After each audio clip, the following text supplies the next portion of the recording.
Hello guys, pag-usapan lang natin ang pasabog ng balita. Dahil mainit-init nga naman guys ang pasabog ng balita at ayon sa kanya na din sisingit sa tambalan Alden Richard at Catherine Bernardo. Wow, grabe guys ha. Sisingit si Ladine Lustre sa tambalan Alden Richard at Catherine Bernardo. Papayag kaya guys ang mga Katden fans, diba? Hindi pa man natatapos ang principal photographer ng movie ni na Alden Richard at Catherine Bernardo na kasalukuyan pa nga kinukunan sa Calgary, Canada ay pinag-uusapan na sa X ang next movie ng kapuso actor.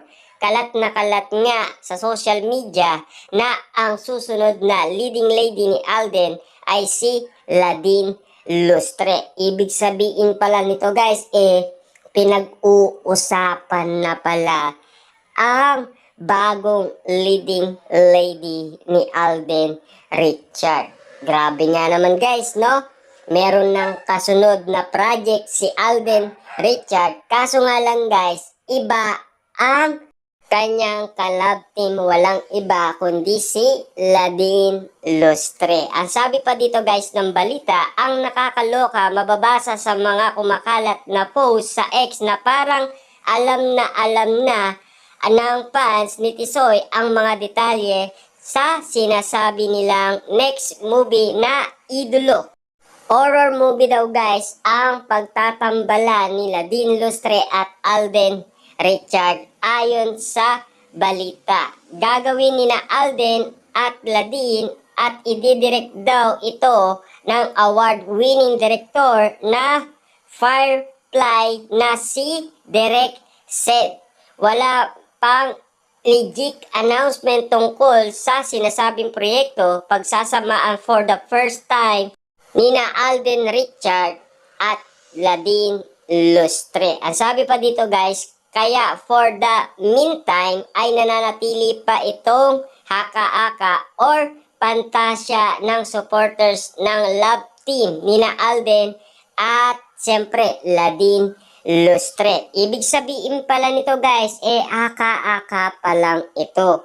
At ibig sabihin, pantasya pa lang pala ito guys ng mga supporters ni na Alden Richard at siyempre Ladine Lustre. Kaya kakaiba nga naman kasi guys ang mga pasabog ng mga balita patungkol umano guys sa pagtatambalan ni na Ladine Lustre at Alden Richard. Sinasabi nga daw nila guys na sisingit daw sa tambalan Katden si Ladine Lustre. Kaya nga naman guys nililinaw ng karamihan. Ang sabi pa dito guys, no?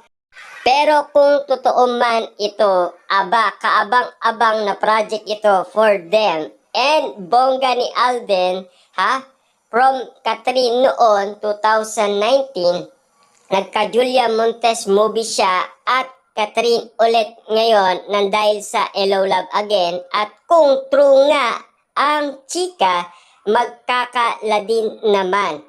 Pero ano naman kaya ang masasabi ng Katden fans dito? Magsiselos kaya sila? Kapag natuloy ito, si Alden na talaga ang ultimate leading man na magkakabagong panahon na may ganon. Speaking of Katden, patuloy pa rin dinudumog ng mga kababayan ng OFW at ng mga Pilipino-Canadian ang location shooting ng Hello Love Again sa Bridehood in Calgary, Canada. Pati vlogger sa lugar na iyon ay pinupuntahan ang shooting ni na Catherine, Alden at ginagawang content sa mga vlog nila. Kaya naman pala guys, dumami ang mga pumunta dahil karamihan daw mga vlogger nga naman. At sinasabi pa dito guys ng balita, sinasabi nila kay Alden Richard, si Alden na talaga ang ultimate leading man ng makabagong panahon na may ganon. Ibig sabihin guys, paiba-iba ang leading lady niya. Ibig sabihin, 2019 si Catherine daw, tapos si Julia Montes, tapos Catherine Bernardo. Ngayon naman guys ay si Ladine Lustre naman daw. Ayan guys, no? Trending nga araw-araw sa X ang Hello Love Again at ang Cat din. Kaya siguradong pinaminang box office hit ang pelikula once ipapalabas sa mga sinihan on November 13. Ibig sabihin pala nito guys, kakaiba na ang tinatawag kay Alden Richard. Makabagong panahon na may ganun daw kay Alden Richard na siya na ang pinaka tinatawag na ultimate leading lady ng lahat ng makabagong generasyon. Dahil paiba-iba nga naman kasi guys ang kanyang leading lady. Siyempre guys, no, trending nga araw-araw sa X ang Hello Love Again at ang Cat din. Kaya siguradong pinaminang box office hit ang pelikula once ipapalabas sa mga sinihan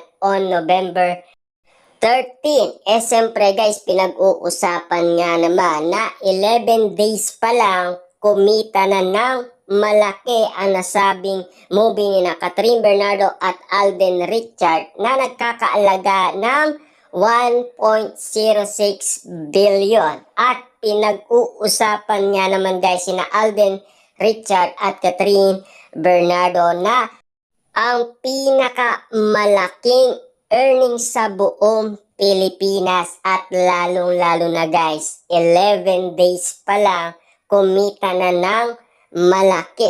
At siyempre guys, kikita at kikita pa yan guys dahil marami pang pumipila ngayon at marami pa guys manunood ng kanilang movie. At lalaki ng lalaki pa yan ayon sa Star Cinema. Kasi guys, mainit-init nga naman kasi ang bawat palabas na ipinakita ni na Alden Richard at Catherine Bernardo. Dahil sa kanilang pagiging matured at pagiging palaban ni Catherine Bernardo. Dahil yan kasi guys ay pinagkaguluhan, pinag-usapan at pinagpestaan sa social media.